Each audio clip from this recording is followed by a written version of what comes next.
The air inside Brentwood High's fourth period math class was still, too still.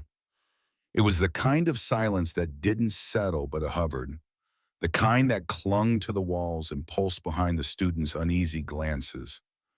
Something was coming. Everyone could feel it. No one said a word. Then the door creaked open. Leona Blake stepped through, and everything shifted. She didn't make eye contact. She didn't smile.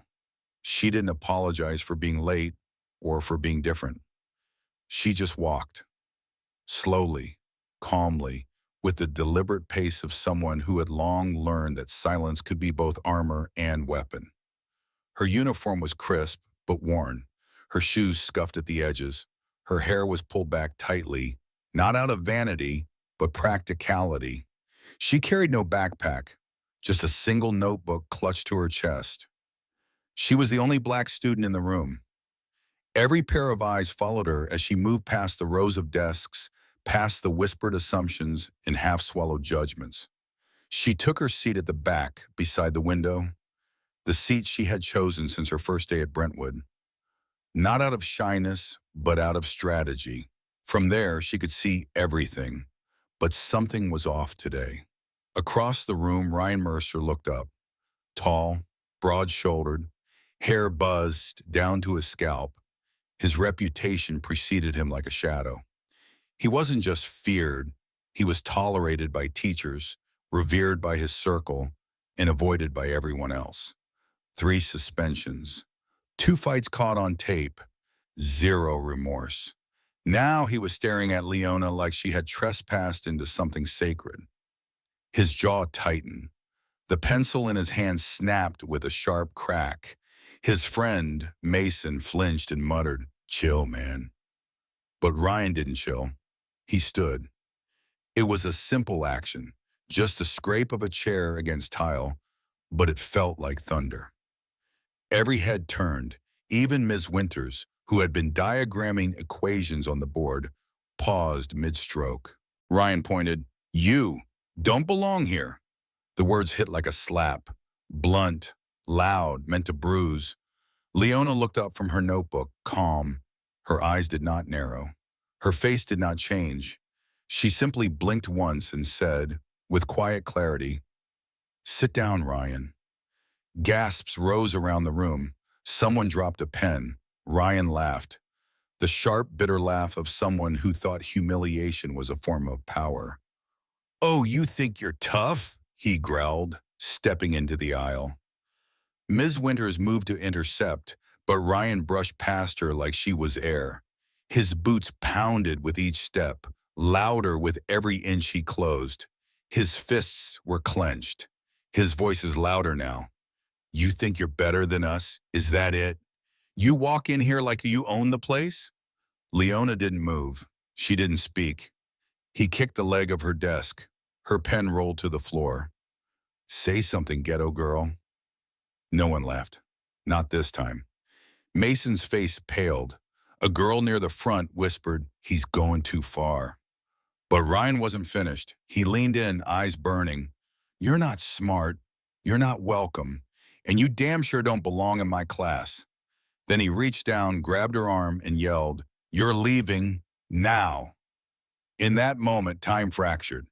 The chair screeched backward as he yanked her. Then, everything changed. Ryan's arm moved to strike. It was fast, mean, rehearsed. But Leona moved faster. In a motion so fluid it felt like poetry, she ducked low, gripped his wrist, twisted, pivoted behind him, and flipped him. Thud. Ryan hit the floor like a bag of bricks. Silence swallowed the room whole. Leona stood above him, calm, composed, breathing like a warrior who didn't need a sword.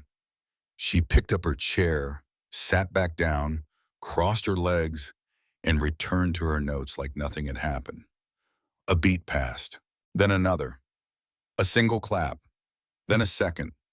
Then the room erupted in applause. And in that moment, the entire narrative of who belonged and who didn't quietly, irrevocably changed. The applause echoed long after it stopped. Students glanced at each other in disbelief, murmurs curling like smoke through the room.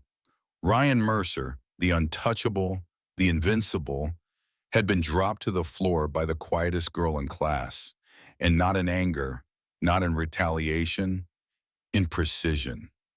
Miss Winters finally found her voice. She stumbled toward the phone on her desk. I need security, now. When the guards arrived, the scene was still frozen.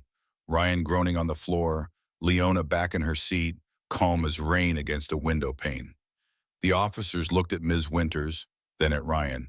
Take him, she said coldly. What? No, Ryan shouted, scrambling upright.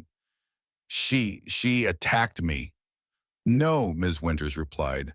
You grabbed her. You threatened her. Everyone saw. The guards didn't argue. They each took one arm and began walking Ryan out. He thrashed, still shouting, She doesn't belong here. She doesn't belong with us. But this time no one echoed him. Not Mason, not the whispering girls in the front row, not the basketball players in the back. Ryan left alone, and the classroom exhaled. Later that day, Leona was called to the principal's office. She didn't flinch when her name was announced over the speaker. She gathered her notebook, tucked her pen inside the spiral rings, and walked out of the classroom with the same steady grace as before. Inside the office, Principal Jordan stood by the window, hands clasped behind his back. His face was carved from tired stone, years of dealing with teenage drama etched into every line around his mouth. He turned when she walked in. You okay? He asked. I'm fine, Leona said. Not defiant, not fragile, just honest. We're reviewing the classroom footage, he said. But from what I've heard, you didn't start this. I didn't, she confirmed. There was a pause, a flicker of something almost like admiration in his tired gaze. Where'd you learn that move? He asked, half smiling. Leona tilted her head. For the first time that day, her lips curved upward, barely. My dad, she said, he served, Marine Corps, still teaches me a few things when he's home. Principal Jordan nodded. That explains it.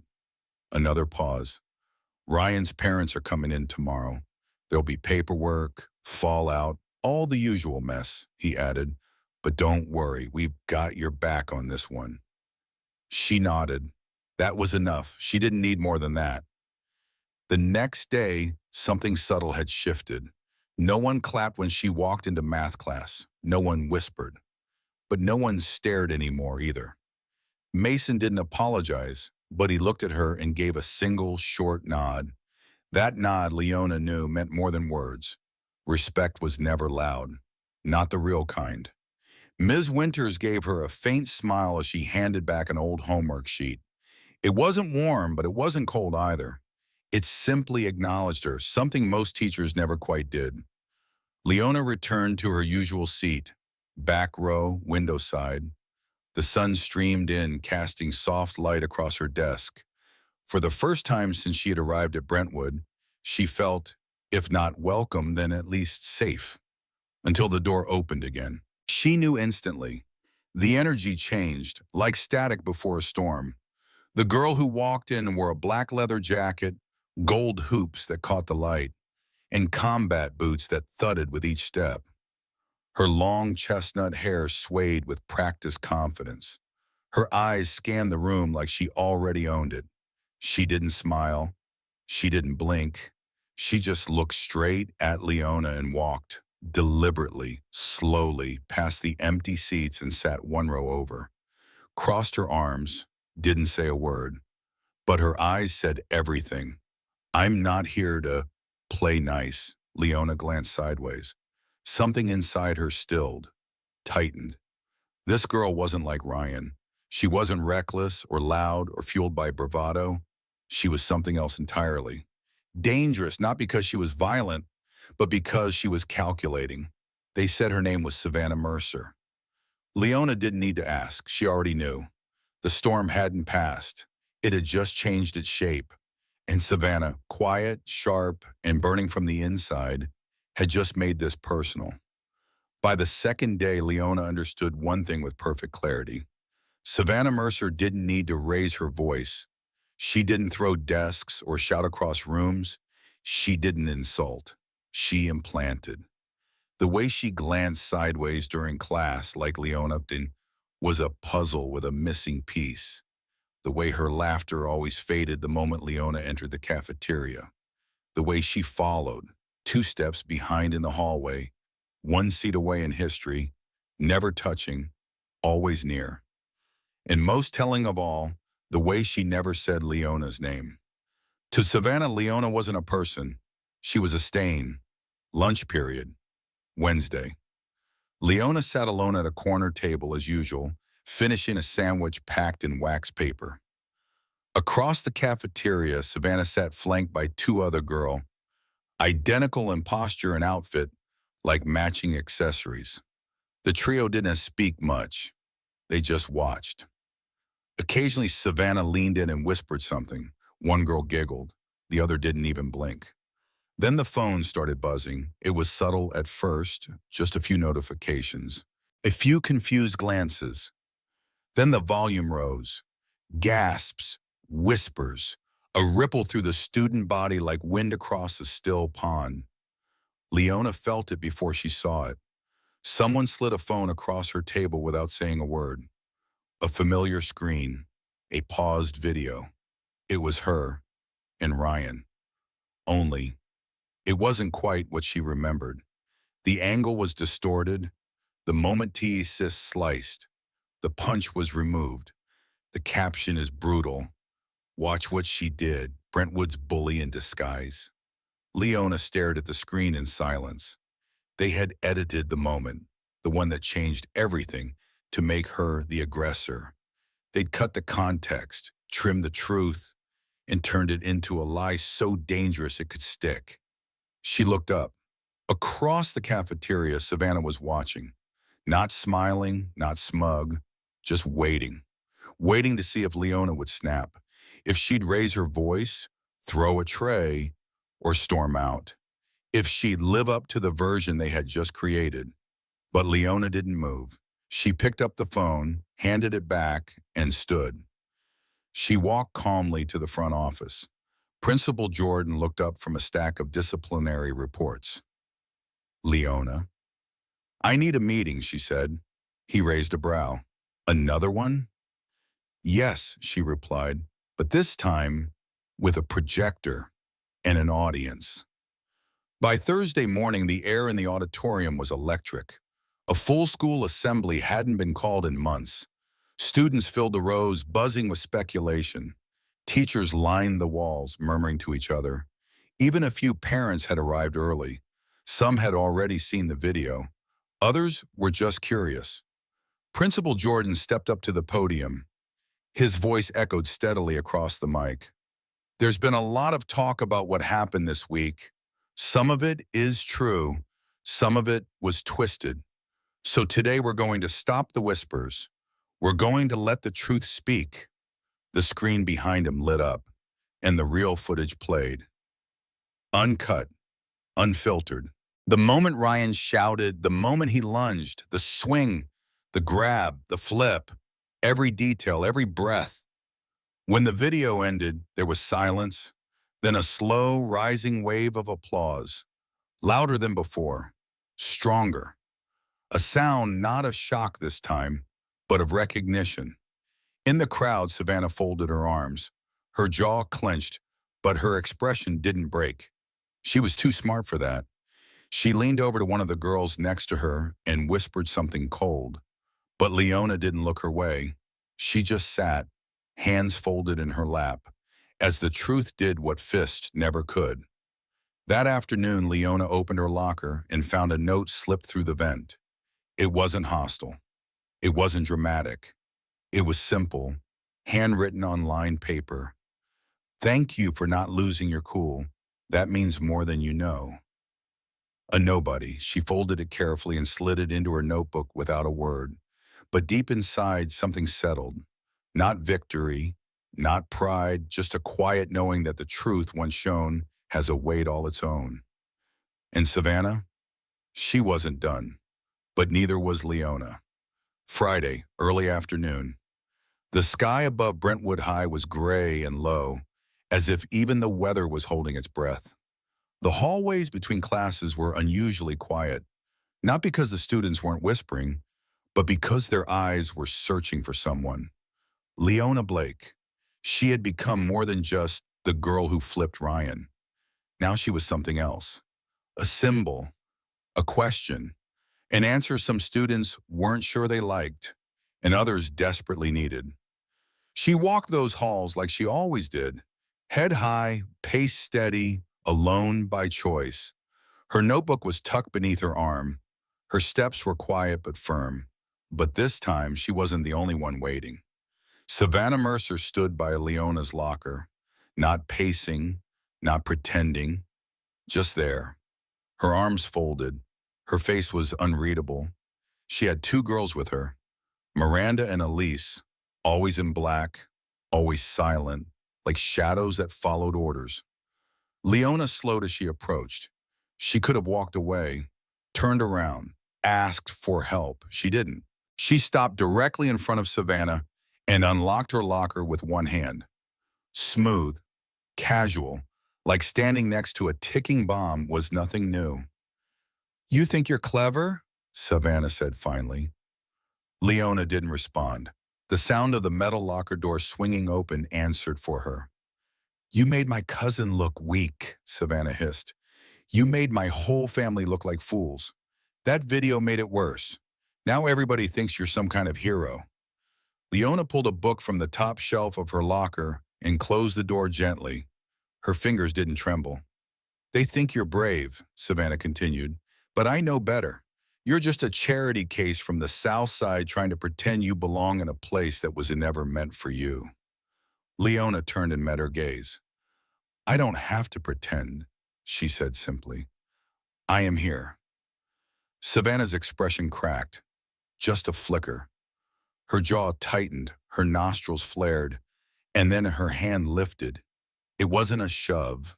It wasn't a punch. It was going to be a slap, fast and open-handed, designed to humiliate, not to injure. But it never landed. A firm hand caught Savannah's wrist midair. "Enough," came the voice. Officer Hayes, the school resource officer. He hadn't raised his voice. He didn't need to. The hallway froze. Savannah's eyes went wide. "She started, No," Hayes said, shaking his head. "She hasn't said a word to you in 3 days. We've reviewed the hallway footage. We've seen the pattern. You've followed her. You've whispered. You leaked the edited video." Savannah tried to pull her arm back, but he didn't let go. "You've had your chance to back down," he said. "You chose escalation. And now you're going to face the consequences." Principal Jordan arrived moments later, flanked by another teacher and a staff administrator. Savannah was still trying to talk over everyone. "It's not what it looks like. She provoked me." "No," Jordan said, firm and tired. "We've heard your side. We've seen the evidence, and we've heard enough." He turned to Leona. "Are you all right?" "I'm fine," she replied. Jordan nodded and looked at Officer Hayes. "Suspension, harassment, slander, parents contacted, effective immediately." Savannah's voice dropped into a whisper. "You're going to ruin me." "No," Jordan replied. "You did that yourself." As Savannah was led away, the students who had been watching silently from their lockers began to move again. Not with cheers this time, not with applause, but with understanding. It wasn't the spectacle of Leona's strength that changed them. It was her restraint. That evening, as the final bell rang, Leona returned to her locker. Another note was waiting, this one taped carefully, as if meant to stay. "Thank you for standing up when others couldn't." Half the class. It wasn't flashy. It wasn't dramatic. It was acknowledgement. And that, Leona knew, was more powerful than any cheer. Because sometimes the loudest thing in the world is silence filled with respect. Monday morning arrived soft and overcast. The rain from the weekend still clung to the edges of the windows. Inside Brentwood High, students had filed into classrooms slower than usual, lighter somehow. Something had shifted, not loudly, but meaningfully. Leona Blake walked through the main doors alone, just like always. But this time no one stared, no one whispered, no one stepped aside out of fear, or worse, out of mockery. They simply acknowledged her, some with Enid, others with a soft, "Morning, Leona." Even Mason, standing near his locker, gave her a slight wave and looked down, almost embarrassed. She didn't need an apology. She had never asked for one. She passed the main bulletin board. Something new had been pinned to it. A sheet of paper with bold letters. This week's theme: respect is not given to the loudest voice. It belongs to the one who never needed to raise it. She didn't stop walking, but her lips curled, just slightly. Math class. Same room, same teacher, same back row. Leona slid into her usual seat, window side, far corner. She opened her notebook and waited, like always, 5 minutes early. Calm, ready. The bell rang. The class settled. And then the door opened. A new student stepped in. Short, wiry frame, thick glasses, brown skin, and nervous fingers clutching a worn backpack strap. The class turned to look. The girl hesitated in the doorway. Ms. Winters smiled gently. "Everyone, this is Aisha. Please make her feel welcome." The girl nodded slightly and looked around, uncertain, searching for where she might sit without drawing fire. Then her eyes landed on Leona. Without saying a word, Leona moved her bag, gestured at the empty chair beside her. Aisha walked over, sat down, and let out the smallest breath of relief. Class began.